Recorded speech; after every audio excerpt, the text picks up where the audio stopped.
Yeah, I got to get my PC set up to do it. Hey guys, welcome to another episode of Reels and Heels. Today we're going to be doing a review of Halloween Kills. This should be an interesting one, so let's go ahead and get into our intro.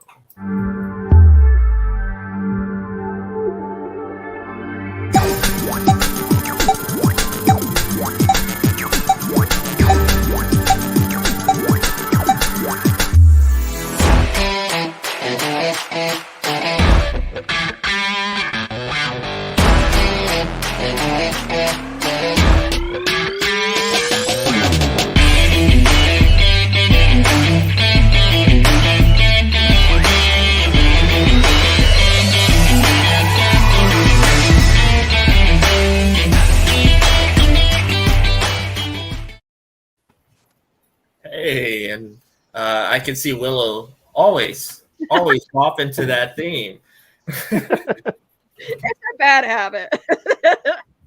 Yes, but so how's everyone doing today on this beautiful Saturday?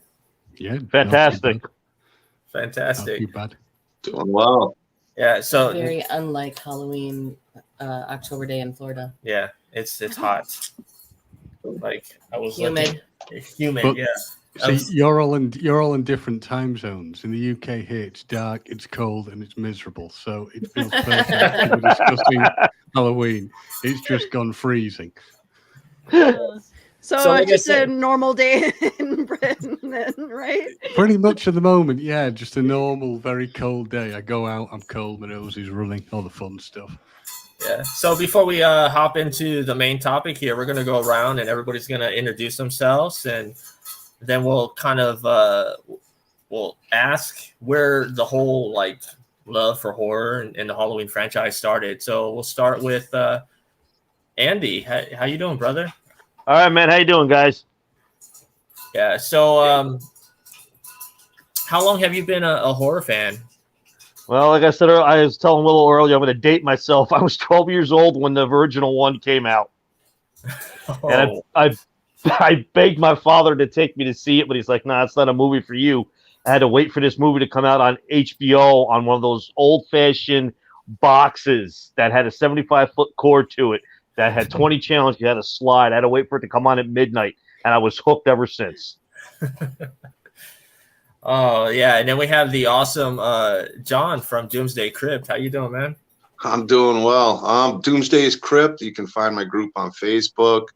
Also do I have a YouTube channel where I do unboxing, some live interviews, and I don't know.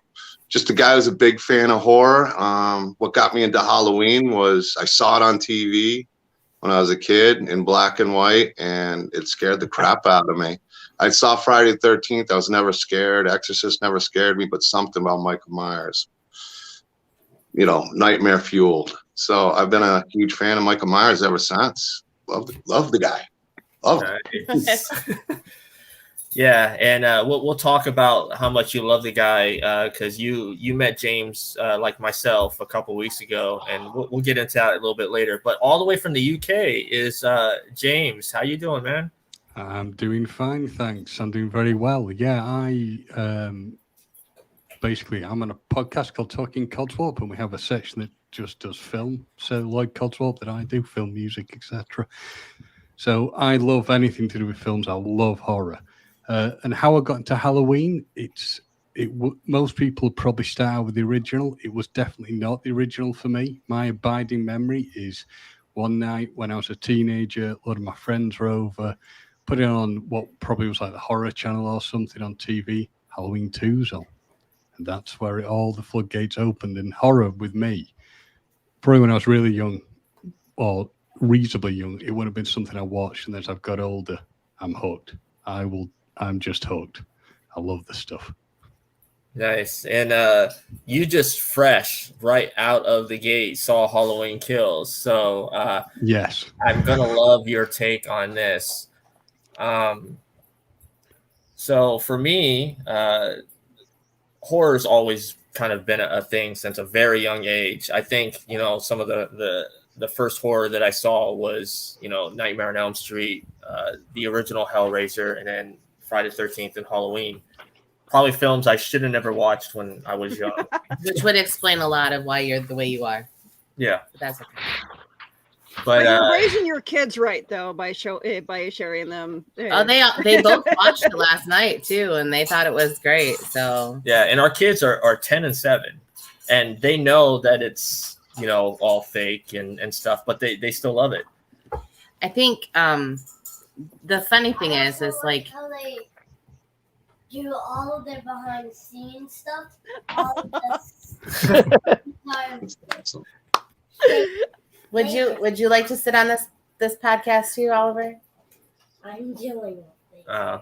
He's like, I'm busy right now. Talk with my agent and I'll get back to you. I'm playing my Switch game. I just wanted to add that. Well, you know what? I was always into the paranormal stuff, but I didn't get into any of the weird stuff like you make me watch now. Define weird stuff. Well, Well, I've been recently over the last few years, a lot of the Italian horror. You have films shown me a lot of I never watched any real slasher movies. I only knew pop culture type stuff of them. Like I didn't, it was only the pop culture stuff that you heard everywhere. So it wasn't a thing. And then I saw Scream, and then I met Brian in that order, and it's just been ever since then. It's like he'll show me all kinds of weird stuff, like from 80s slasher movies that I never saw, to like Italian horror and obscure things that I would have never watched on my own because I really am a chicken. Like I am the biggest fraidy cat ever. But yeah. Yes. It's okay. That's why you go to the movies with your partner so that they can tell you when all the bad parts are over. Well, no, so that they can take you out into the parking lot where the motorcycle will rev up and laugh at you because you're running from the chainsaw that doesn't exist. I mean, to be fair, movies with you're now. To be fair, that's why I kind of prefer watching them at home because I don't want people seeing me with popcorn flying everywhere or jumping in the seat. I like the fact that I can just, react in the confines of my own house. Yeah. So, Halloween Kills. I want to start with James just because he's fresh out the gate of seeing it. First impressions of Halloween Kills. I loved it. I absolutely loved it. I had concerns like a lot of people did, when you're getting into sort of running sequels. But of course, looking at these films, the 2018 Halloween and this film were not part of the real long-running, Halloween series. They were seen as being direct sequels to the original. And I really, really liked the 2018 one. But I went into this one. I take sometimes a very cynical approach to film, and I think if you think the worst case scenario, if it's really bad, you're not going to feel let down. But I really enjoyed this. Really enjoyed it. I was just saying before we went into this, it's not a film where there's a lot of films you can sit watching them. Unfortunately, it happened with me with the last Bond film where you're going, oh my god, I've been here like 2 hours. When the hell is this going to end? This didn't happen with this at all. I was just in, and then you're still like, wow, it's finished. And I've got to be on this thing in like 10 minutes. Yeah. And I think, reading on Twitter and YouTube comments and stuff like that, a lot of people that are hating on this film, I don't see a lot of warrant behind it. They just like, it doesn't, move the wheel. Well, it also... Haven't you learned by now not to read the comments? Yeah. Well, a lot of people. First of all, this is a middle film, and I think years later, people are going to come back and actually enjoy this film. Remember when Halloween 3 came out and like people hated it, but now it's like people love it. Yeah. I love that film. I don't get the hate. I honestly do not get the hate for Halloween 3 at all. Because probably for a lot of people, Halloween or, like Halloween, the go-to film would be the original Halloween. But for me, on Halloween 3 Season of the Witch every time. Halloween 3 is a Halloween film for sure. Yeah. Definitely. And I started off with Halloween 5 And then I'm like, no, we have to backtrack. Where did it get? How did it get to here? Yeah. And with the franchise in general for Halloween, there's pros and cons to every single film. And I do have to I think most people will agree, even like the worst of the Halloween franchise. We all know what that is. We're looking at you. Well, we're looking at you, Busta Rhymes in Resurrection. But that's an unfortunate thing. I don't think that was entirely his fault. All the films had great kills.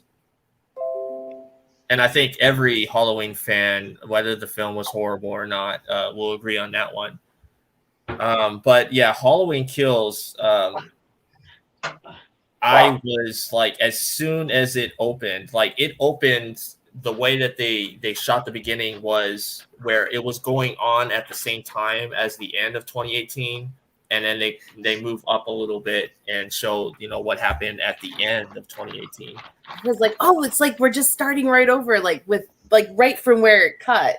I'm like, we're starting right there. I was like, okay.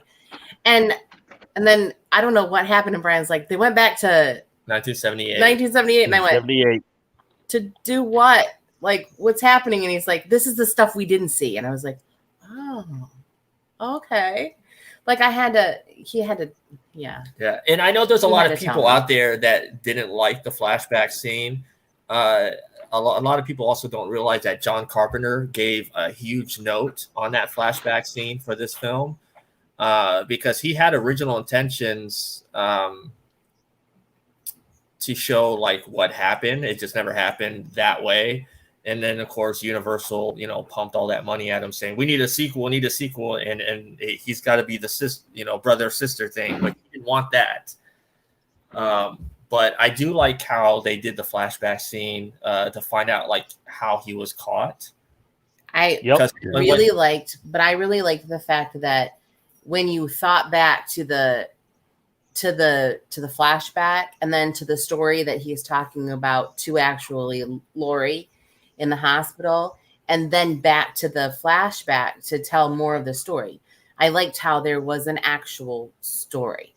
It wasn't some contrived weirdness. There was an actual story that there was a reason why everybody carries around this guilt and this fear and this, this weirdness in the town. Like, you have to understand, if you look, okay, so I'm into cerebral horror, I guess, but like, I want to think about things that are happening. And there was an actual theme to this movie. It wasn't just some guy walking around trying to kill somebody. Yeah. And, we had that discussion that horror movies in general always have a message that they're actually trying to tell people, like real life messages. And what was your takeaway? I was like, well, who's the real monster? Like, and who's, if you're at all, I don't want to say religious or spiritual, but like, evil doesn't really die. It's often perpetuated by the evil done by other people too. So if you really think about that, the entire middle act of the movie, and then at the end, everybody got what was coming to them anyway. See, yeah, that's exactly what didn't get touched on in the original film is, what made Michael Myers become, the serial killer he was. But obviously they touch on that in this film, though. And I would say that it doesn't really matter what made him that way. I think what really gets people is the fact that there is, when you think to the flashback, there were people that didn't get killed that night. He literally went past people and they lived to tell the story. There is a reason why people live to tell the story, because it perpetuates the darkness and the fear and the, there's always somebody there continuing to tell the story, continuing to say how messed up they are because of it. And it's not just the final girl who had her daughter's life ruined because she was a little bit crazy about it, Yeah. Everybody got interesting. So I want to hop. I'm trying not to tell the. I know. No, it's okay. It's okay. Yeah. We'll have to put up a big banner that says spoiler. So. Like, don't watch So our podcast. let me hop over to you, Andy. What did you think about this film? I thought it was outstanding. I just loved how they incorporated everything. I love the flashbacks to '78. I love the nostalgia of it. I loved how just everything just connected, and how they just brought it to life. They did not. They kept to the story. They answered questions you always wondered about, such as Michael. What drove him. They answered questions like the capture. They touched upon it in 2018, but they emphasized on it today. Yeah, and you said your wife enjoyed it as well. Oh God, she loved it. She loved it. My son is fanatics with the horror movies. My wife is mediocre with them, but Halloween is like one of her favorite franchises, and she thought it was outstanding. She never moved from the seat. She never jumped. She never took her eyes off the screen. None of us did. That's how good this Wow. movie was. I jumped a lot. Yeah, But I watched the whole movie. But I was like, oh my God, why? Okay, Like, so this ain't really a spoiler. This scene was kind of in one of the trailers. It wasn't in the first trailer. I think it was in the second or the final trailer. With the older couple in the house. Yes. Where you see him Yeah. with light. That's in the trailer. Yeah. Okay, the scene made you jump when the guy looked and. I But love that they- part. I love that part. Yeah. That Yeah. was really well done, and I like the fact that it, again, not giving too much away. I'm hoping on that it at least injected some humor. Yeah, The way and they initially- that line was written by Danny McBride. You could tell it was Yeah. written by Danny Mhm. McBride. Yeah. Yes. What did the old man say when he locked the door and he said there's a man with a devil mask or there's a man with Monster a mask. monster mask monster, on. monster mask, yeah. and I can't remember what the rest was, but I was like, that's like you have to have something like that in the some line like that somewhere. Yes. My favorite thing about that is the play on the reflection, like that throughout the entire movie there was a whole like montage of reflections. So like when they're standing in front of the window, there's a reflection, and when he's got the light in his hand and he kills the guy and he turns, it's like a reflection of him. And there's always that, like, there's a reflection of the people that that are touched by this thing that's happening. So the reflection of the people in the glass is really like masterfully used if you're paying attention. Yeah. And before I move down to John to ask him his thoughts, I do want to put this out there. Nightmare on Elm Street had the whole like the Springwood slasher, right? Is that what they called him? Yeah. Yeah. So that town, was horrified. And then of course Scream, Woodsboro, that town, had. So out of these three franchises, who do you think did it best with the townsfolk where they're haunted by this past? Who do you think did it best and why? And this is for anybody. That's a good question. I'd like That to is a say good question. Halloween did it because I'm such a Halloween fan, but because it's kind of happening 40 years later, and I don't know, something about Nightmare on Elm Street, the parents keeping it from the kids. I mean, there wasn't a lot of sense to it, but I got to give it to Nightmare on Elm Street on that one, where it really the parents really kind of hid the whole Freddy Krueger thing from their kids, and they didn't want to talk about it. It was a forgotten thing. Where Halloween Kills, they touch on that a lot more than I think we ever really saw before. We saw it in Halloween 2 somewhat, but we didn't really see it. Like, we saw it more in the beginning than in the end, because obviously in Halloween 2 you go to the hospital and stuff. So I always love to give Halloween #1 everything, but on this one I actually got to say Nightmare on Elm Street. I'm in agreement with John on that one. I'm gonna respectfully disagree, but I think that you see how in Scream how it affects everybody across the movies. It's not like one movie that does it, but it's across all the movies where they talk about, well, this is how, you know, how Dewey was in the first one and the second one and the third one. This is how it affected Sydney. This is how it affected everybody that was related to somebody that was whatever. So they do touch on it a little bit in that movie, but I think that in Halloween they didn't do it until now. Yeah. And I think they did a really good job of it in this movie, particularly. Halloween. See, I have to agree with Nicole on that. Like, this Scream definitely did like a much better job of showing the psychological side of how it affects everybody. They kind of try to do it in Halloween H2O, where Jamie Lee Curtis's character comes back, and they know that she's messed up, but they don't know how messed up she really was. But you know, but when they made the remake, or you know, the 2018 version of it, you see how the character has like evolved from 40 years later to how she pretty much messed up her own family because of how psychologically damaged she was from surviving all that. I'm looking at James. James looks like he wants to say something. No, well, what I was going to say is that I can only work really thinking on what I've seen most recently, the way Halloween Kills looked at this. And that really did impress upon me. And I was watching, I thought, yeah, this is showing, again, not to give anything away, but what the larger impact it would have on people would be in a town who's had to deal with this. But what it also really shows you is the knee-jerk reaction from people. And how, I mean, as it went on, you're thinking, yeah, this is no way will this end well on the reaction from the townsfolk. But it is an interesting thing to think across the board, really, when you are looking at things like certainly Scream.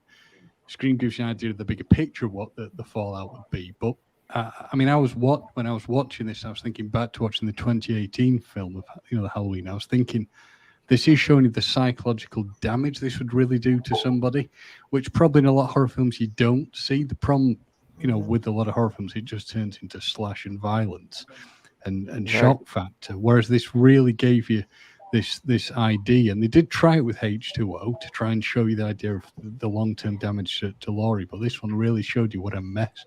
I'm not going to swear, but what a real mess she'd become. Mm-hmm. Yeah. And that's, I guess, probably why I said I like the cerebral horror of it, and maybe that's why I liked this movie best up until this point. Like, there are a lot of reasons why the other movies don't interest me as much. Like, I liked Halloween 2018, and I was like, okay, well, I can be excited about Halloween Kills now. I wasn't a fan of Rob Zombie's depiction of it, and I think mostly it's just because, like, I want to be scared about the things that I don't see, because those are the things that are happening up here for me. I don't need to see blood, guts, and gore, because that isn't entirely what is the scary part. The scary part is all the other stuff that happens. Hurt a man's feelings. Hurt his feelings. I'm sorry. I love the fact that You got to look at whole time. That is a good collection. My opinion with the Rob Zombie films are, like, his first film out the gate, House of a Thousand Corpses, I thought was great, and then Devil's Rejects came out, and I thought that was okay. But the thing is, every film after, I find Rob Zombie one note. I find that all of his films is basically the same thing, different day. I'm just hoping it's that's just I mean, I was just gonna say, like, how ask that. How do you guys feel about him doing the Munsters? I'm looking forward to it. I'm just, like I said earlier, I'm going to go in open-minded. Yeah. I'm going to go in open-minded because I love the Munsters, but pretty low. I know we can replace Fred Gwynn. It's like replacing Robert Englund. That's hard. yeah. The problem you've had on every single time they tried to reboot the Munsters, it's never worked. Yeah. No, it hasn't. I can't. Unless this is a huge change in the way they're going to do it and make it so fresh that it's really, appeals to something completely different. I can't see how it's going to work. That said, when they made the Addams Family films, they worked. People enjoyed them. So, but again, I honestly don't know what to expect from it. I don't know what the pitch is on the monsters that they're aiming for. Right now, I don't know enough horror, about it, or is but it going to be comedy? Is it going to be?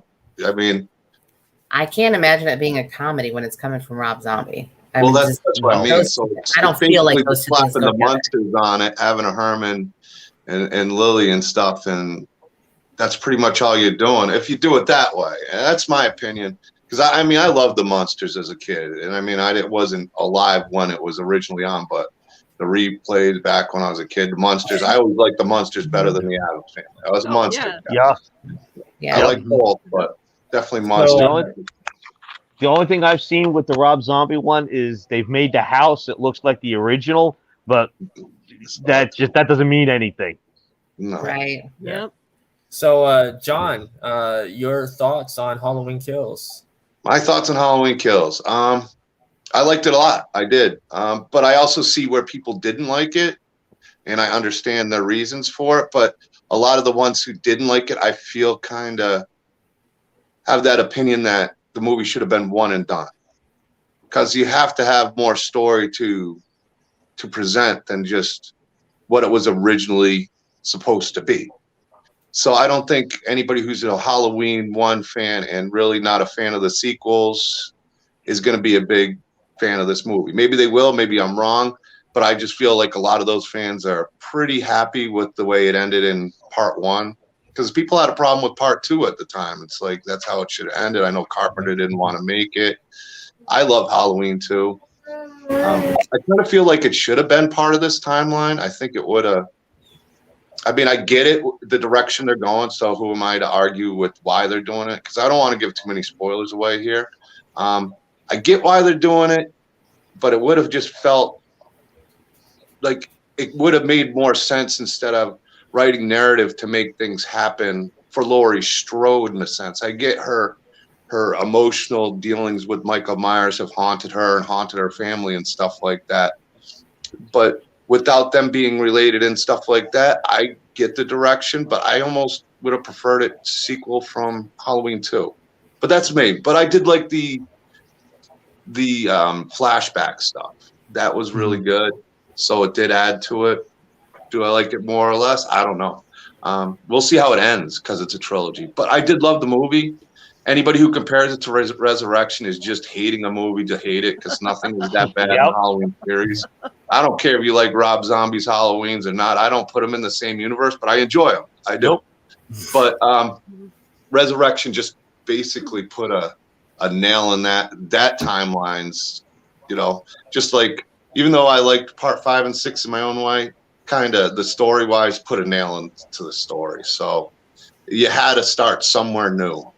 Like I personally would love, I don't want to give away all my ideas, 'cause something in this head, but there's a sequel, I think, for a certain one in the series that would have been good. But hey, they chose to go with a direct sequel like John Carpenter originally wanted, and they're going with it in the story wise. It's like in the first one, Certain, or whatever you say, Certain, he basically was there just to bring him and Laurie together. I mean, that was the only reason he was a character there. Yeah. So, And I do have to say that this film, being a middle film, will always suffer from that. A lot of middle films suffer from that. And Andy, I'm sure you remember, there was a little film that came out, what was it, in 1980, called Empire Strikes Back. And there was a lot of people that didn't like it at first. Nope. And then it gradually, they fell in love with it. And I think that this film is the Empire Strikes Back of the Halloween franchise. It definitely is. The darkness is all there. Whoops. Oops. depending how they conclude. Well, with we all that, know what it could that you're. I pushed the button to look at a text message I just got, and I bumped something, and then the ad went off, and I'm like, "What the hell is going on?" It's okay. I sent a message to my husband who had just got home. I'm like, I told we bought chicken last night, and I'm like, eat the chicken, and he's like, no, and he sent me a middle finger. I'm like, oh, I love you too. Oh, I did want to mention one thing for everybody was saying how much Halloween 3 is loved now, and people are loving Halloween 3. Just to put it out there, my friend Michelle Blasky, she's got a script that Steve Merlo, my friend, who's working on the Sawyer Massacre, called The Third Channel, that's going to be in demand on Indiegogo, which sounds really cool from just a little bit of hints I've gotten from it. And if you watched Halloween 3, you understand what The Third Channel is. They got a teaser trailer up. I'll share it with you, you guys. You guys take a peek at it. It's on my channel, on my YouTube channel anyway. But just got to give a shout out. I am a producer on that one, so I got to make sure I produce, right? Right. That's awesome. That's right. Yeah. So let's talk a little bit about the negatives of this film, and there are some negatives in there. And I want to take this over to James first, since you just saw it. Yeah. Again, I don't want to give away too much, but watching it, you could kind of see how the film was operating to try and create, I was going to say, surrogate characters for Laurie and certain, like in her family members. And a negative I would give it is the way it was, and is this ruining it? I don't know. Cover your ears if you've not seen it, but Laurie's involvement wasn't what I expected. It's kind of sold to you in a manner, and you see this a lot with films, that it's going to be focused on a certain person, then they do the bait and switch slightly, and they don't give you as much of that character. I didn't find a massive amount of problems with it, if I'm honest, because I found it quite an enjoyable film to watch, because as I said, it literally, you're in there. To me, I was in and then suddenly it's over, and I've loved it. I'm like, okay, roll on part 3 then, because what the hell are they going to do for that? So I can't, unless probably if somebody mentions something that's needled and that they didn't like, I'll probably then think, oh yeah, I could see that. But I wasn't too unimpressed. Although I will just say, because we have mentioned the callback scenes. Yeah, Loomis looked a little weird. I don't know how they In the did one it. scene, he looked really weird. Like some of the other ones, when he was at the bottom of the stairs, he looked pretty good the whole time. And then there's just one scene, his head looks like it's a balloon. Yeah. Like it's Mr. Acme. Okay. Yeah. Well, I did hear that they hired a look-alike for like the away shots, but then the close-up, they just basically, I think they try to superimpose his face on. Yeah. And I think they took some of his face from Halloween 2. Mm-hmm. I mean, Disney I would say that mode. I would say that I kind of felt that I've gone blank on the name, but the character Anthony Michael Hall played seemed Tommy Doyle. Tommy, sorry, yeah. Tommy just seemed, I don't know, almost a bit 2D. They could have maybe done a bit more with him. I mean, I would have been intrigued to see, because it was originally Paul Rudd who played the part, I think, wasn't it? I would have been intrigued to see if they got him back in. Whether it would have worked with him. Well, when Brian was saying that they had 4 original cast members from the original show as adults in the movie, and I was like, well, why didn't they have everybody? Because I was like, I know Anthony Michael Hall wasn't in it. No. And of course, like at first I didn't know who it was. And then when he started talking, I was like, oh, yeah, now I know. Because I was like, everything Anthony Michael Hall plays is kind of the same. Like, I mean, since Breakfast Club, I mean, he's not done much. Great in Dead Zone. Dead Zone. But then everything after that is pretty much like Dead Zone. Like, it was just, I don't know. I'm sorry. He's kind of a. He did have a great sweater, though. Yeah. Definitely had the Cosby sweater. Yeah. I think it was a little tight. It was a little tight. A good question, though. What was with the Christmas sweaters on Sunday? That's what I couldn't work out. I was looking, thinking, why are they wearing Christmas? Yeah. Why was she wearing? Is that because they hate Halloween so much? Like she wears Christmas on Halloween. To get through Halloween. Yeah. Get ready for Christmas. Some people are like that. Some people actually do hate Christmas, and I don't understand that. So, Well, some people hate Christmas, I was but just some people saying, actually hate Halloween. Here's a negative I see a lot of people say that, and they said it in the 2018 film, that they don't like the Judy Greer character. They don't like Judy Greer actually cast in the film, which is different from what she's played in the past. I mean, they're used to her in comedies and stuff. Yeah, but I think there's just like this. It's gonna sound so mean because I like Judy Greer, but it kind of feels like you don't want to have room for somebody so whiny. Like, oh, I'm mad at my mom for treating me this way, and you made me live in a fortress, and da da da da. And I'm like, okay, well, she's keeping you safe for all these years. You don't even understand the kind of torment she's gone through. So shut your mouth and pay attention. And it takes her trying to blow everybody up for her to realize, like, oh yeah, okay, well then maybe I did have a reason to worry. Oh, and also they're so focused on her character as Cheryl from Archer. Yeah. Yeah, my son wasn't thrilled with her character at all. I still liked her better than the guy who played her husband. The dialogue, and I'm not saying the actor, but the dialogue they gave him wasn't great in 2018. I really wasn't a fan of like him or Judy Greer. There was just no chemistry. I'm not saying it was miscast character, but It was like the way they were interacting on screen. Well, I look back at that 2018 film and I was like, looking at how she looks and like how he, like, I didn't see them as a legit couple. Is that? I'm not trying to. Yeah. It's like I don't know. The granddaughter was like, I really thought she was a better final girl than Judy Greer's character, which actually she wasn't a final girl anyways because she ends up, never mind. But Spoilers. Sorry, not sorry. You're on a very thin line out. This is the problem we've got. You've got to be very careful. They're gonna say they're like, no. But I kind of felt like when they're talking about him, like Lonnie buying peyote from her dad, and they used to get high together, and I'm just like, and he's married to her. What the hell? Like, but I will give that as a bad point because that, in fact, I run with that because I'm like, this is just random. This is such a random thing to put into the film. What do you say in 2018? Oh, I got peanut butter on my penis. Yes. I was like, but it meant nothing to the plot, did it? They're sat in the car discussing. He's going, I used to buy drugs off your dad. Yeah, and again, that's more dialogue by Danny McBride.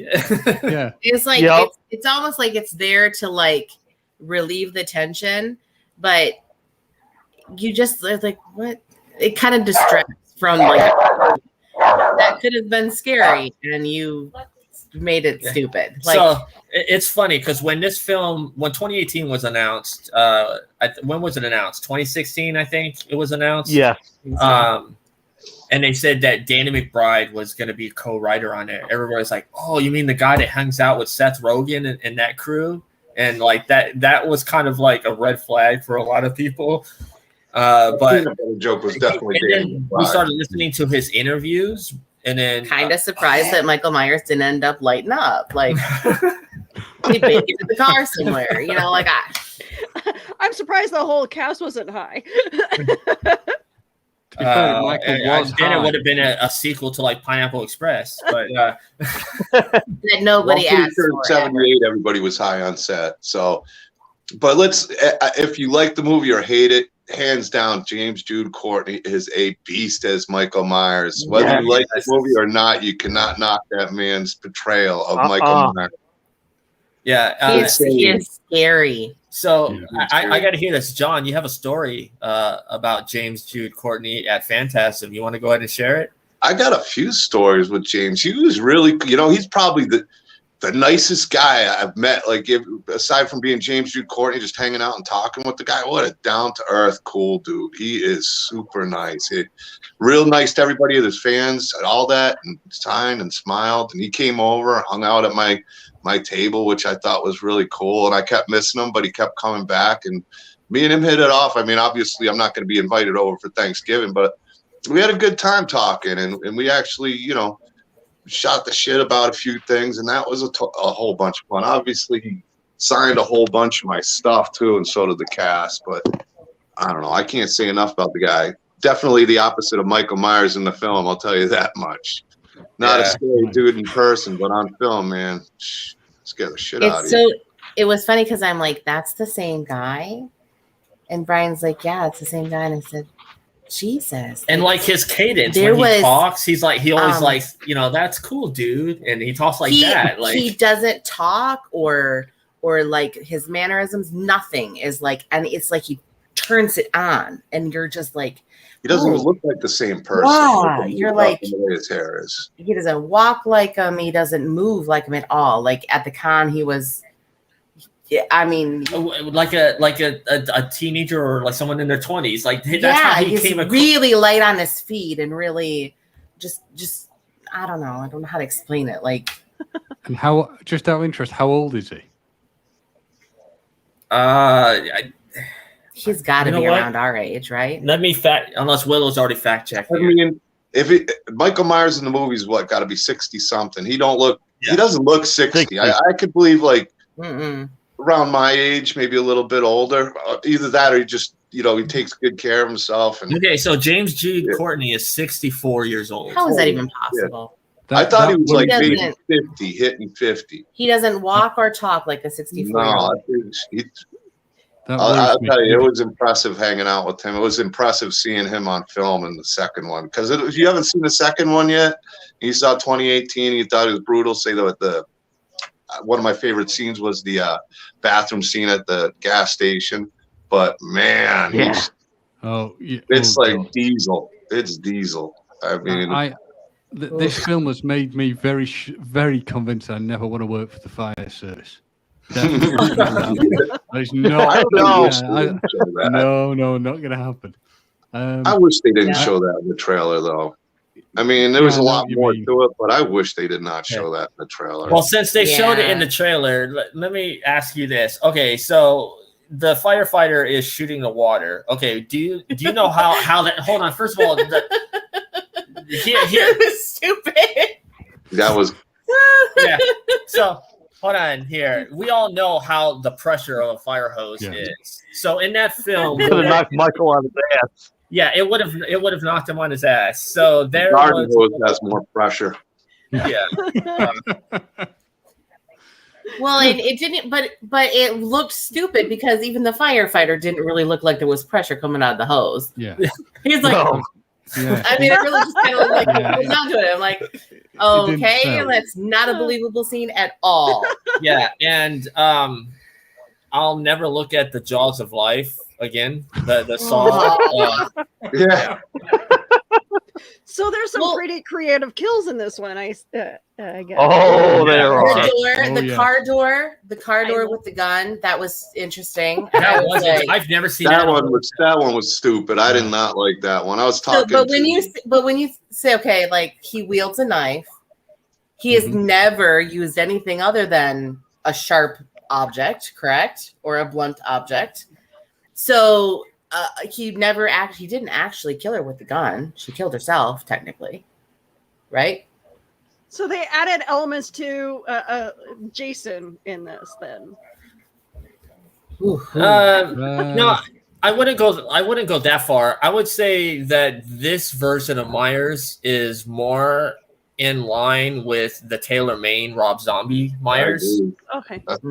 But he was much more brutal. I think James Jude Courtney, even though he won't answer it until the end of the trilogy, I think he's more brutal than the Rob Zombie Myers. Oh, okay. Yeah. Yes. I could see that. I could definitely see that. Yeah. Those two are he's a lot more. I mean, I feel like he was a lot more imposing than the Taylor Mane. I mean, he was, but and Taylor Mane as a man is bigger.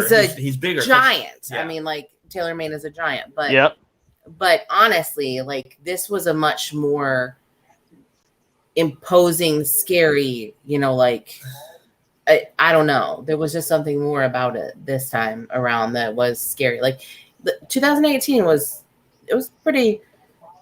Still, he was pretty freaky, but I think like, this is the here, first time this is the people first were time I legit jumped. afraid of Michael Myers. Like he could just be standing there and not doing anything, and you're crapping your pants. I got to say, a lot of that has to do with also the backstory for each Myers. Like Tyler Maine's backstory for his Myers is a lot different than the backstory from the Michael Myers that we all know. Yeah. And I like Tyler Maine. I loved his version. I don't think he was. I enjoy the Rob Zombie ones, but I understand why people don't. But I definitely don't think it was his fault. You know why? It just like again why people may or may not like Kills. Yeah, it wasn't the person portraying Michael Myers. They both did a fantastic job. But yeah, there's something about the entity of the original Michael Myers and the way James Jude Courtney's presenting him, and the fact if like you saw it at Orlando Phantasm or Phantasm Orlando, all those guys were really close. But James Jude Courtney and Nick Castle were really close. You could see them talking a lot. Even when they signed their signature, they both put their name in the shape. And I meant to ask James was. The reason you do that is that like Nick Castle's like if you're gonna sign it, you got to do a shape. I'd like to see what that has to do, if it was his idea or Castle's idea, which would be interesting. Yeah. Okay. Wow. So I never really thought about it that way. Let's jump into our theories here. Based on that cliffhanger ending, we're looking forward to October 14th, 22. Where do you see Halloween end going? And I'm going to start with Andy. I think it's end result. I think Laurie and Michael are going to end up dying in this one. Because as my son touched on it, I think for Michael to die, Laurie has to die. There's a connection between the two of them, and it's not sibling. I just think for Michael to die, Laurie has to die. And I really think that's how they're going to end this series. She said that already, by the way. Yeah. She literally said that in the hospital. She says, if I have to stab him, he's going to have to stab me too. Like, it's just going to have to be, we both die. It's at the end of this one. So, and rightfully so, if you think about like, he was always a little crazy, but there was something about that initial interaction with Laurie Strode that caused it to happen.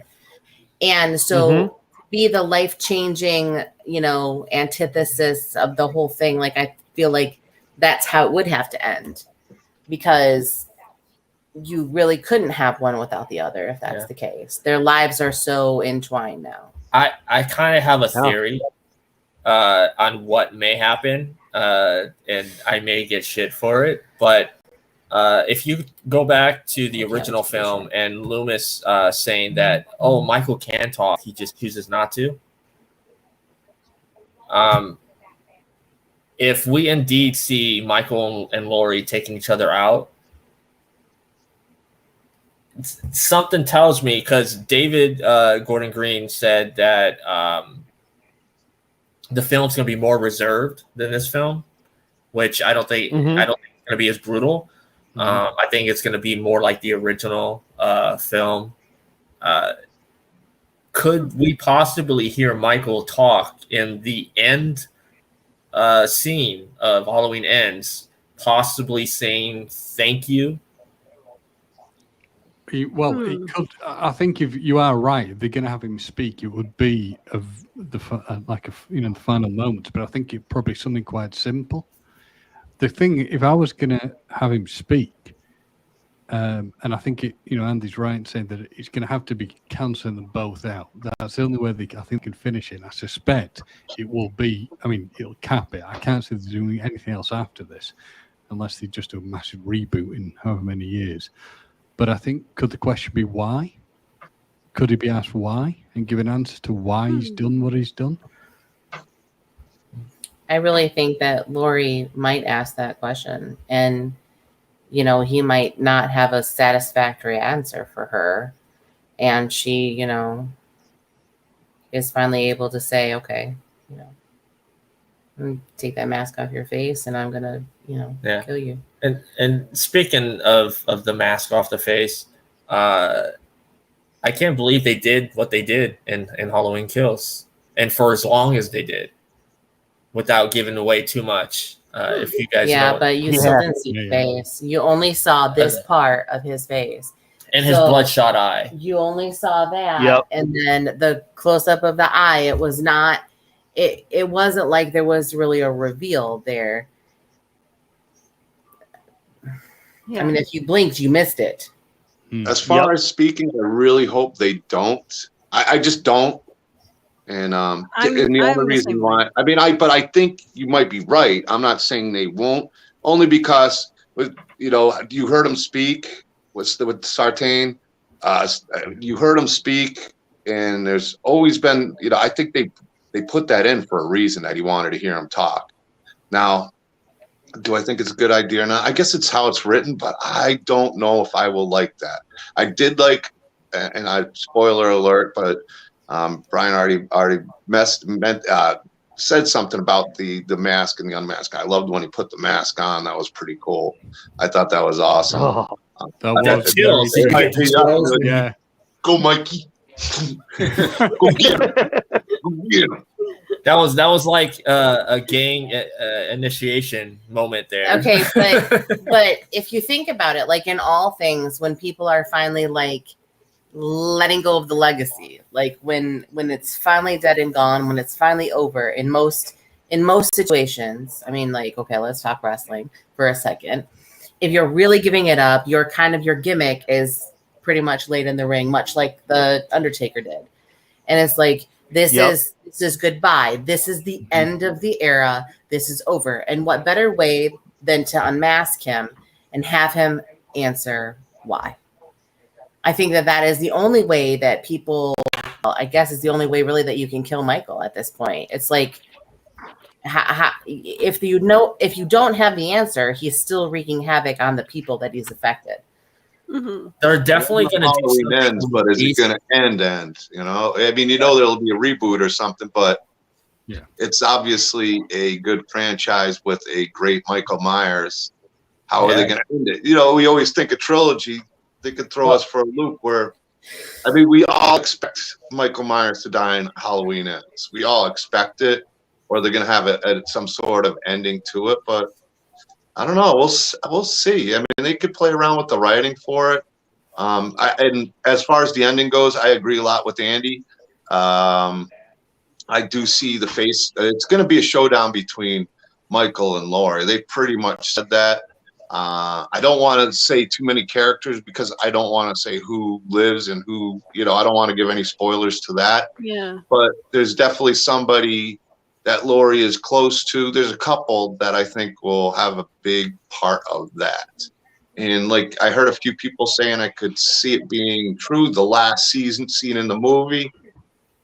We'll see if that's what happens with that, what ends with that. Because I heard a couple different things. And I hate giving away spoilers, especially being a no spoiler thing. So I'm not going to go too much further on that. But I definitely see a showdown between Laurie and Michael.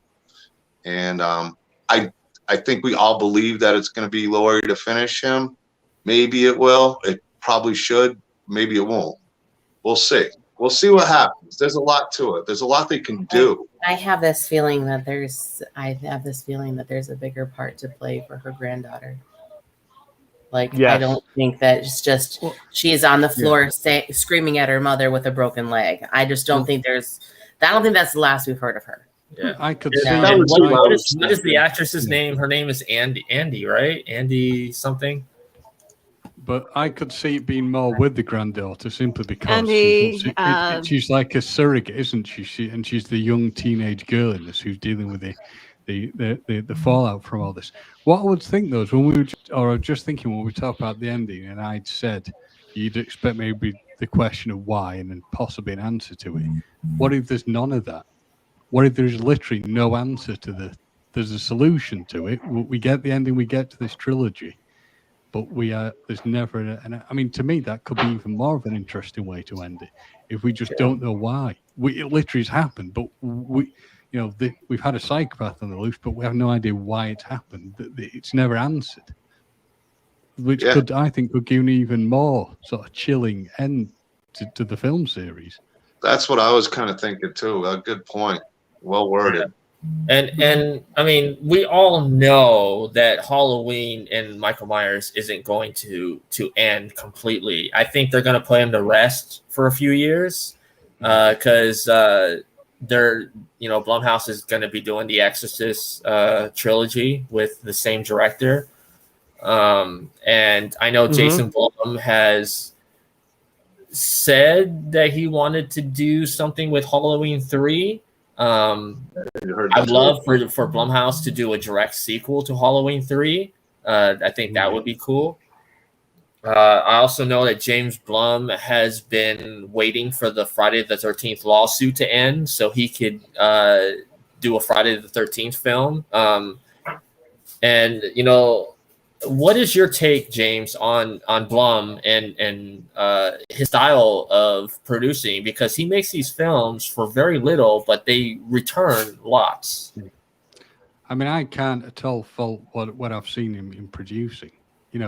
I honestly didn't know it was like a low level. He did it on a low level because you wouldn't think that looking at it. It looks like he's had a substantial amount of money put in. So yeah, I really like the stuff that he's doing, that he's coming out with. But it's interesting when he's saying about the number of things that he wants to take on, because is he just going to end up like with this monopoly on horror, and he's maybe going to like oversaturate the market and not produce such good things? Because I'd heard about The Exorcist, I hadn't heard about the Friday the 13th stuff though.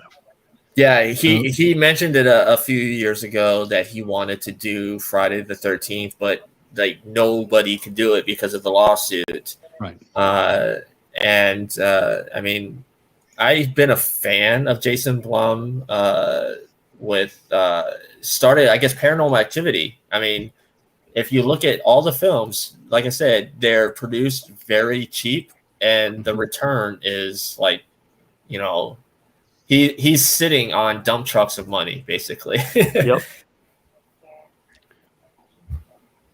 I mean, I think that the Halloween 3 masks and kills was definitely kind of a little hint that he wants to do a Halloween 3 sequel. I mean, that to me, just having that says that he's got a lot of love for that one in the franchise. Yeah. So that got me when I saw the trailer, because you saw it as a nod in the trailer, and I was like, "Oh shit, those look great." Yeah, yeah. Trick or Treat Studios ones look pretty good, and they're not even, even the paint. From what I've seen, I haven't seen them up close, but I might have to get the 3 masks for sure. Yeah. I feel like sometimes though, when you remake a movie or when you're reproducing something, you want to give that like love out to the fans of the entire franchise. Like whether you love certain ones or not, like you almost have to give it to the you almost have to give it out to the fans so that they'll be like, oh, you hear us, you see us. Ooh, I love that poster. That's cool. That's cool. Yeah, I had it made by the printing company who did my banner, and I meant to get it signed by Tom Atkins, but I missed it. I had everybody else sign, and I totally forgot because we talked about it, and I forgot to follow up with it. Well, that's really cool. Well, like now you have it for next time that you're at a show with Tom. Actually, I'll give Kills a mark down on the fact that he didn't find some way of sneaking the Silver Shamrock song in. There was, let's talk about some of the throwbacks from the other sequels that are in this film. The scene from the original Halloween where Bob goes into the kitchen to get a beer and Myers comes out. Okay, so there was a callback in this film to that a little bit with the couple that live in a certain house. Yep. And then there was a callback to the original film with him standing at the top of the stairs in the same pose. Mm-hmm. There was also another one too when he palms the windshield. He did that in the first one too. First one. Yeah. Another callback I saw was the scene from Halloween 4 with the shotgun on the staircase. It was almost similar. Mm-hmm. So I don't know if there was any other stuff that you guys caught on to. I'll be watching it again tonight. I'll be looking for those. Opening of a closet, that maybe. window. The what? The only one I wondered about was they open a closet. There's nothing in it, but is that possibly a little bit of a lean towards when Jamie's in the closet in the first one? I think what they did was when they showed the same type of closet that she was hiding in when he that was kind of a throwback because we thought that maybe they were gonna Somebody was hiding in it. Yeah. That's the big one that I could sort of remember. That, and obviously the stuff with the car and the nurse that was quite obviously a callback.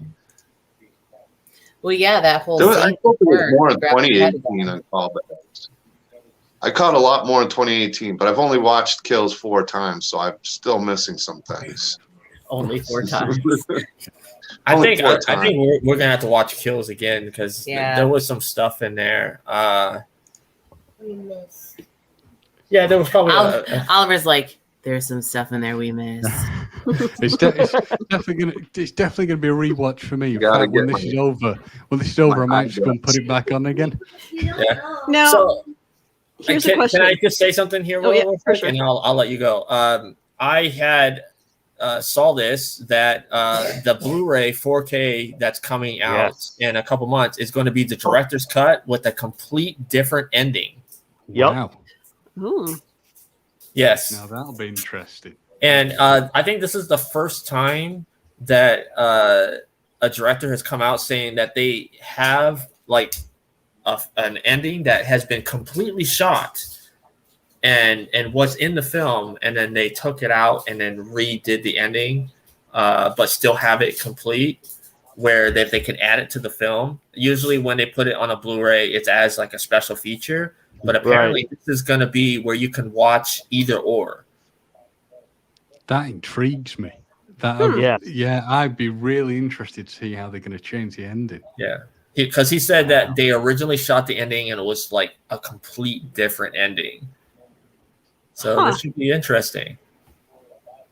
The way it ended too, they could possibly cut it together, where it makes more sense at the ending scene and stuff. Where I don't want to obviously give the last scene of the movie, but I could see them using bits and pieces of each, kind of blending them together. If they decide to go in certain directions, they could do each one, which would be cool. It'd be interesting to see when this is all over, the trilogy run. See if they did it. They do something in the style of, say, with Zack Snyder's Justice League, how it was like a massive film. If you could actually stick them all together in one run. Just do it because I'm not saying that happened, but interesting to see if you could do it as a continuous back-to-back run thing. Maybe all put them together, see how that'd work. If that'd work, that would be interesting, and especially in this day and age when we're in the streaming era, I could see Peacock wanting to do something like that to attract subscribers. Yeah. It was. Well, they got a golden ticket with the Halloween Kills, I'll tell you that much. Out of all the streaming services, for them to get it, there's nothing against Peacock, but I would not have gotten it if it wasn't for Halloween Kills. Yeah. Well, the reason why it's on there is because it's a Universal film, and Universal owns Peacock. So well, good move by them in a sense, but kind of hurt the theaters a little bit. What do you guys think? Sorry, is it worth seeing the movie in the theaters, or should I actually wait for it to come theater out? Okay. Theater. I didn't see it in a theater. I've not really done a lot of theater viewing of films, but to be honest, I would say do it for the experience. And it's the same thing with Bond. Do it for the experience. And I always say try and see something in a theater if it is something that means a lot to you. So I'd say, go to the theatre. Just, don't throw popcorn all over yourself.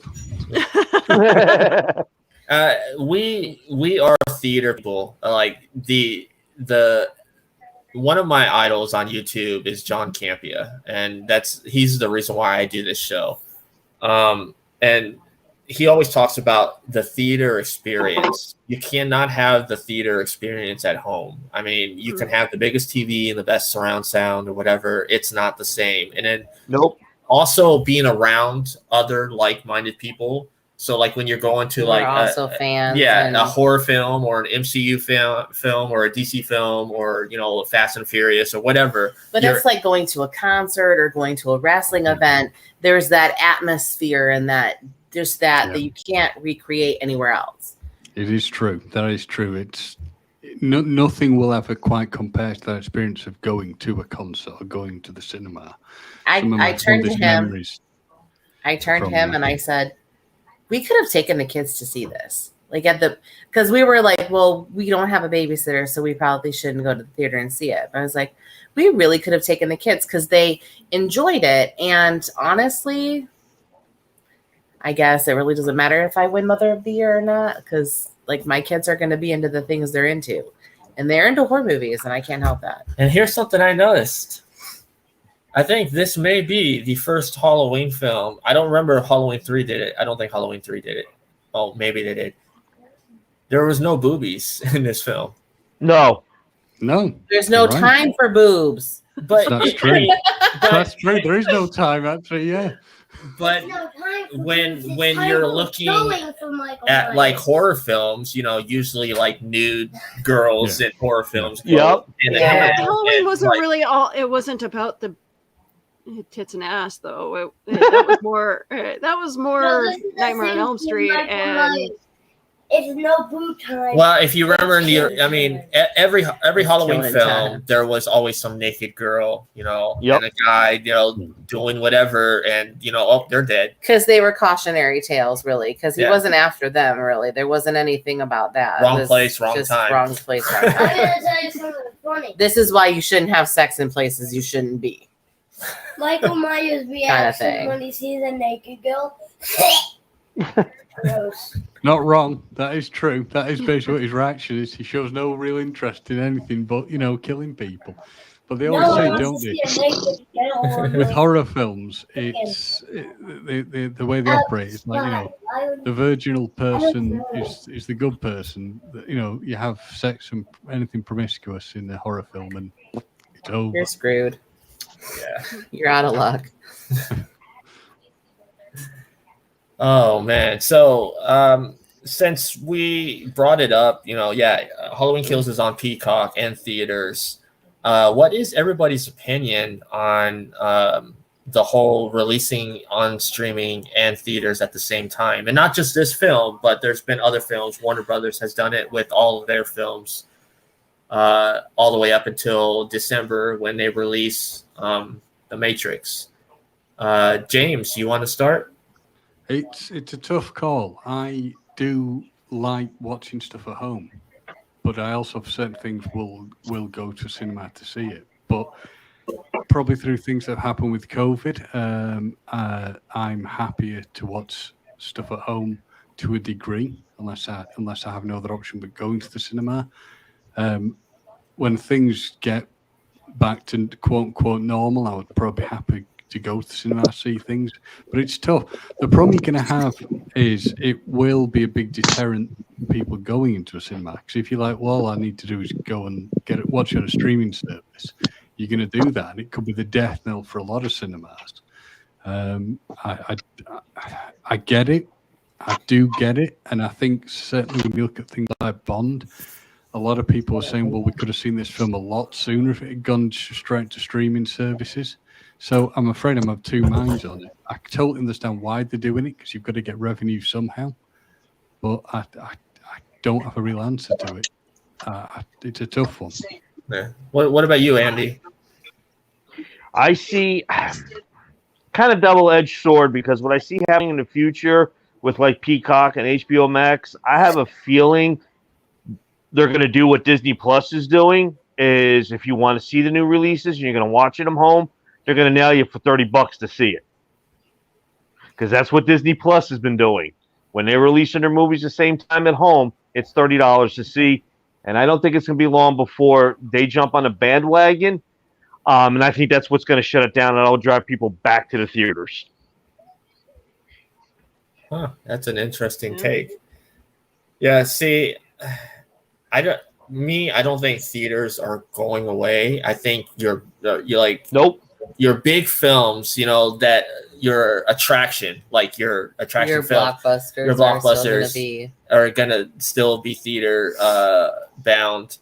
Your smaller stuff, like your romantic comedies and stuff, yeah, I can see them going to streaming or to like Vudu. It's available to purchase or whatever. But I mean, yeah, I see the pros and cons.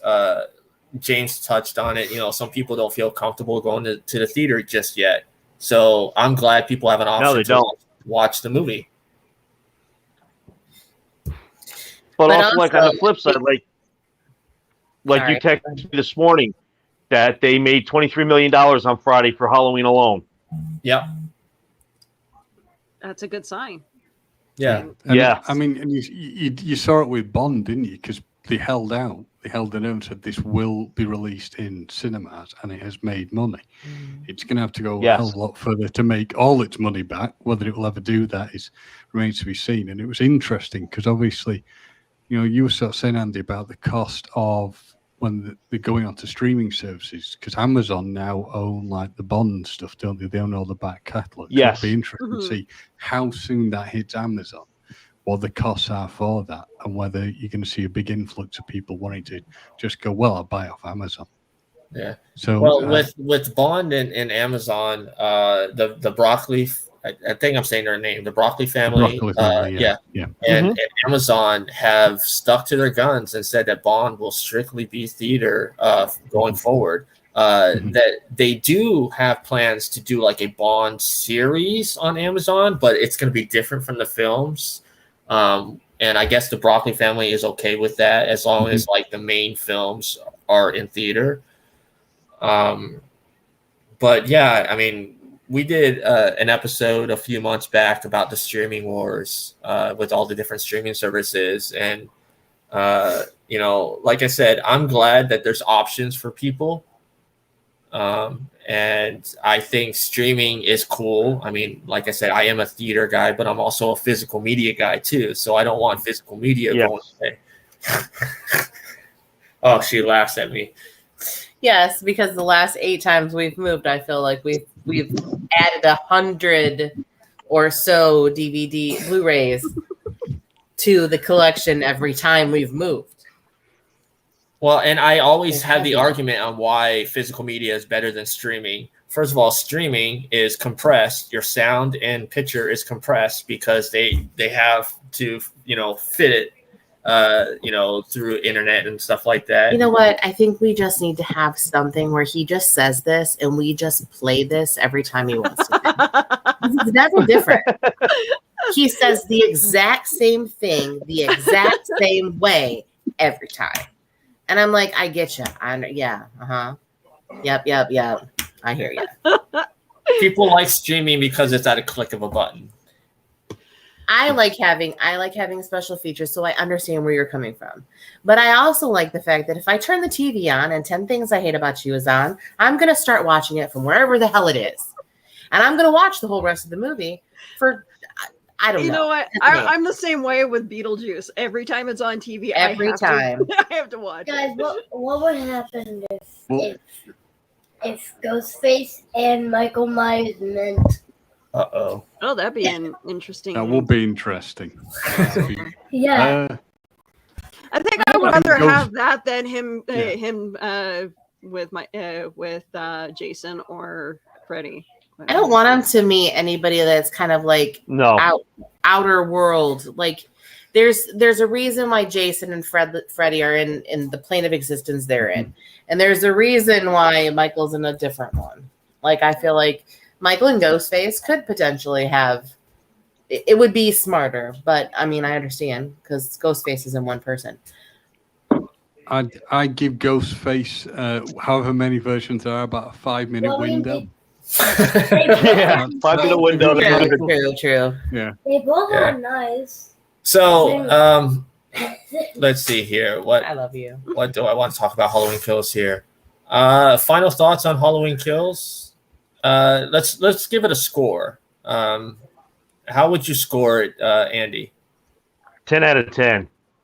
Yeah. Oh, you're going high there. All right. What about you, John? The same. Oh, I think We lost. John. Are you still audio. there? I think he's John's lagging. frozen. We lost audio. James, what about you? Are we giving it out of 10? I give it 9 because I'd never ever give anything the complete 10 out of 10 unless it's exceptional. But this could be worthy of it. But shh. Oh man, see what you had to look forward to, Willow. I can't wait. Like I am definitely gonna look into. I'm getting terrible connection. Hey, John, are you back? It's not you guys. Could we share Peacock? Yeah. I'm just getting a terrible connection. That's why I came upstairs to hopefully get a little bit better. Because I'm sure So- I'm lagging. We're getting our scores to Halloween Kills. What would you give it? I'd give it a solid 8, maybe 8.5. That's good. There's two different scores I could give it. Like I said, I get like why some people will not love this film, but I also get why people love it. So I'm happy with a solid 8 on it. And I do understand the love for a 9 or even a 10, and I understand the love or not so much love on a lower scale. Yeah. So what about you?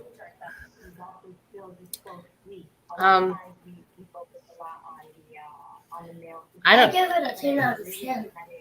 Oliver Okay. gives it a 10 out of 10. I guess I give it a 9. I mean, there are some things that the dialogue was important to me, but the reason I'm not picking an 8 is because I felt like the story told a lot more. And I do love like I'm sorry, but I like middle films. I always think the middle films give us some more story that we need before we can end it, where the beginning can't rush it, but the end can't. We can't just tell the ending. Like the middle film is supposed to give you the story and the backstory and the understanding of what's going on. It's kind of like And a book, so right? That's why the middle of the book is so damn important too. But I would give it a 9, mostly just because I thought a lot of the dialogue was dumb. Like I'm like, why? Yeah, I would give it about an 8.5. Okay. It's a fairly decent film. It definitely did what it was supposed to do, and I'm happy about that. Mhm. No, I'd agree because I did initially have concerns on where is this guy. The way the 2018 one ended, I was like, could this just be it? But when I heard there was going to be a sequel as part of the trilogy, I was like, do I really want this? But yeah, I'm happy with what I've seen, so I'm really looking forward to seeing what the next one is. Yeah, I'm expecting a lot more story in the next one. But yeah, this one had a ton of action. I think you mentioned it, Brian, that the next one's going to be probably more toned down. I think we're going to get a lot more story and a lot more probably answers, whether we like the answers or not. We'll see in the next movie. I don't think I could see maybe 3-4 kills. Not a whole lot, not like this one. I don't know the kill count on this one, but I could see a lot more fleshing out a lot of things, especially with the Jamie Lee Curtis, with Laurie and Michael Myers. You know what I'd like to see? We'll see though. We'll see what I happens. would like to see a flashback of Jamie Lee Curtis after the events of the original Halloween. They have not touched on that in this new set of films. So, like, no, they haven't. we know she's messed up. I mean, we see that, but we see that she's toughened up as well. So, in between now and then, I want to know what happened.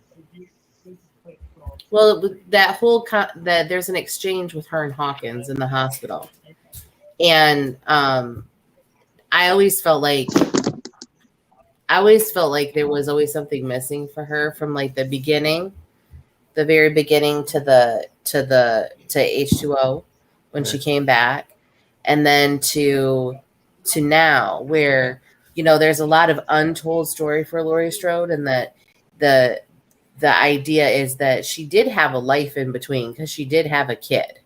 Yeah. So there had to have been because something Judy Greer talked about that was normal-ish. She said that something about the way that Laurie drove Dad away. Who was Dad? That's what I want to know. Yeah. And then on top of that, like, what happened between her and Hawkins? What could have been? Right. Like, because he said, one of them said, I remembered it, but that's all that ever happened. And he said, I hoped for more. I had hoped He for more. wanted more. And that he alludes to some other character, doesn't he? That she obviously liked. I can't remember. I consider I've just seen it recently. It's bad, but I can't remember who. But could that be the dad? Because he alluded to someone that she liked over him. yeah. Okay. And she just kind of smiled at him. And I think that there was that understanding of it. Hadn't this not happened, if it had been a different time, a different place, like somebody's like, you think you should be with somebody, but you don't end up with them. But you meet years later and you do end up with them. It's like timing matters. Now they have two moments in time of shared trauma. I think that that should matter. One of them's gonna die though, because that's what So happened. could it possibly be someone from the original series that she ended up with? Is this for the father? Did she ever leave? I think they kind of hinted. Well, there was a suggestion from Jamie Lee Curtis herself on who it could be. That maybe Laurie is not sure who the father is. Not giving anything away. No, I mean, think about trauma though. Trauma makes you do crazy shit. So maybe she doesn't know. And maybe the dad that she's talking about wasn't really the dad. Oh, but yeah, lots of stuff that did she leave Haddonfield or did she stay there?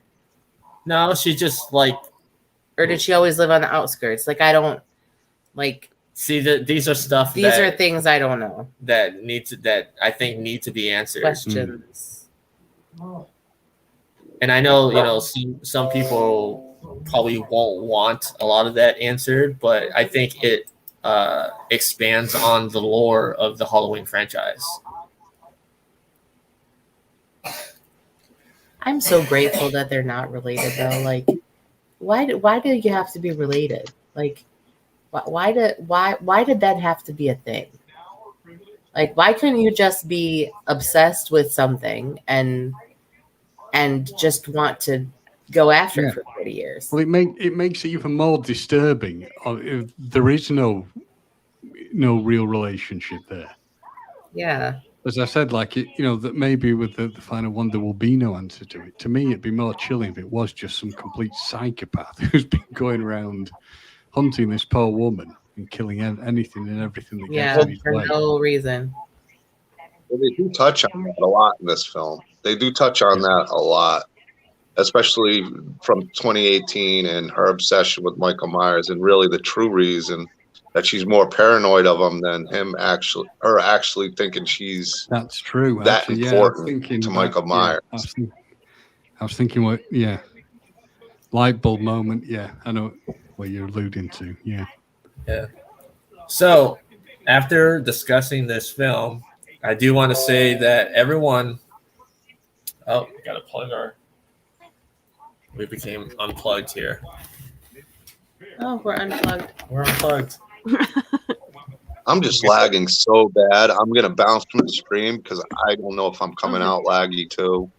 Okay. But it's been a awesome time hanging out and meeting all you guys. Hope to do it again. Great meeting you, Willow, Brian, Nicole. I think we all should you guys as come always. back. Andy. I think we should all come back. You guys should all come back when we all watch the new Ghostbusters film.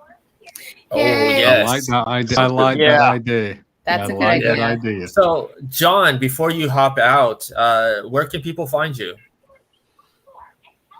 Well, I'm at Doomsday's Crypt on Facebook, and also I'm Instagram. I'm not on Instagram as much as I gotta be. I gotta get a little more active on that. But Facebook and my YouTube channel keep me busy enough, along with my job. But YouTube, I do a lot of unboxings of the talented people that I try to support and show off. That's a lot of what I do. And then the Facebook group is for people to show their work, whether it's independent films, mask makers, whatever, and hopefully some even more people to put on my table at the next event I go to and show off their work and shine. So that's pretty much what I do. Facebook, YouTube. Yeah, and I wish there was more people on the con circuit that do what you do. This man, he sets up a booth at a convention with other people's work to promote their work. And I think that's great. So thank you very much, John. That sounds like a great idea. It's awesome, dude. John, nice meeting you. Good man. Of course, I sent you a friend request, so. Okay, I'll grab it. All I right, appreciate it. And it was awesome meeting you guys. And I'll take care. Thank you, everybody. Take care, man. Bye. See you. Bye-bye. So, James, we really enjoyed having you here all the way from the UK. Thank you. Do you want to go ahead and tell our listeners and viewers a little bit about what you do and some of the cool projects you work on? No problem. So predominantly we're on a podcast called Talking Codswallop Podcast. You can find us through Twitter on Talking Codswallop Pod. We go through various different platforms, but on the podcast, we discuss all manner of crazy things that have happened during the week. So we have like our crazy stories. We have things that have annoyed us during the week. That's our Codswallop. But separate to that, we have guests on. So we'll do, like I do something called Celluloid Codswallop. So we discuss films, TV, music. We've had guests on there to discuss the various different works. We also do stuff a bit like this where we'll choose a film or a TV show and we'll review it. So if you've got a zany, crazy sense of humor, I think you will love what we do. The stuff, it's the brainchild, the podcast of Gemma Williams who created it, and she brought me on as a co-host. And a lot of our stuff came from the work of Kevin Smith. That was like really our influence and where we started going on and talk about things. But in the past, we've been to loads of different conventions. We've met and interviewed people there. I've done a lot of photography, going to conventions, but I will pretty much discuss anything. But films, music are like a real passion for me. So if there's anything that people ever want to discuss, I'm generally there to do. I will happily do that. Yeah. So since you bring up music, let me ask you this. Do you have any music recommendations, something that you're listening to that you think people should check out? You're going to laugh at me, but I have just got the Halloween Kills score. So I've been listening to that. And I'm not just saying that as a plug. It's not like just, it literally does not come from this. It came from the fact that I was like, I found it. I want to have a listen to it. I actually listened to it before I even saw the film. Can we just say how awesome Cody Carpenter on that guitar is? Yeah. Oh my God. We were talking to, she's like, she likes that riff. Like I like how it's darker and deeper, and I feel like it's scarier than the original. But you know, like I feel like everything has to be a little scarier than the original was because everybody's so much more desensitized to everything. Like my kids, like I'm a reading teacher, so we read like The Telltale Heart, and we read The Graveyard Book, and we read The Monkey's Paw, and the kids are like, this is not scary. Like, this is downright boring. Like, this is not scary. And I said, but you're not thinking about the stuff that could really be true. Thank you for taking that off. I apologize. I wish StreamYard would allow us to move the logo to the. It was like right there. Like, huh? But I feel like in a way, honestly, like we need to do something more, and the music has got to be part of the scarier parts of it. Like it's got to be chillier and scarier. And if anyone doesn't remember Ghostface, why do you not remember that? We do remember it. Remember it. I still remember it. I like that I like that movie part when they says Vaza. That's the. And he does the disgusting voice. And he does this disgustingness. That's scary movie, isn't it? Disco. You need to go watch the. You need to go watch it. Like I'm gonna make you watch all three of them with me today now. All right. So, Andy, we've had a lot of good communication on One of my Facebook. So you're a film fan, like I am. So you want to let people know, where people can find you if they want to chat. Oh, thank God we're not the only ones with a psychotic dog. I'm just on Facebook. I really don't do much on YouTube. I make a few comments on some of the people's, encourage people to see movies, to have fun with them. You can follow me on Facebook. That's awesome. And Willow, what's going on with Pillow Talk? Okay, well, I had a show last night. I know, surprise. With Rodney. Yeah, so Rodney Fike is amazing guy. We geeked out for like 2 hours, so that was kind of fun. He's releasing number 2 of his Roadkill Rampage comic, and I'm looking forward to promoting it as much as I can. Hopefully I can actually put money towards it. But yeah, him and his wife, or sorry, his soon-to-be wife, they're not officially married, but they're married on Facebook. So yeah, it was fun talking to both of them. Rodney's a great comic book creator. Fantastic. And the fact that we like the same type of movies and stuff growing up, that it made it easier for both of us to geek out. And so next week we're also talking about movies, so our favorite horror movies. Get to talk with you guys and Rob from Pop Jedi. I'm just like, hey. Yeah, I was sold. I was like, but I get to be on the show with Rob. Like, that's all I care about. You know what? That's pretty much where I'm at too. It's like I get to geek out with a guy that does what both you, Andy, and James do, and I'm just like, hey, this is awesome. He's actually doing a show on YouTube talking about the original Scream movies. So I'm just Rob DeLauro has been a horror journalist for 11 plus years. He interviewed John Carpenter. He's talked to Stephen King. He even got to meet Jamie Lee Curtis in Austin, Texas for the premiere of the 2018 film.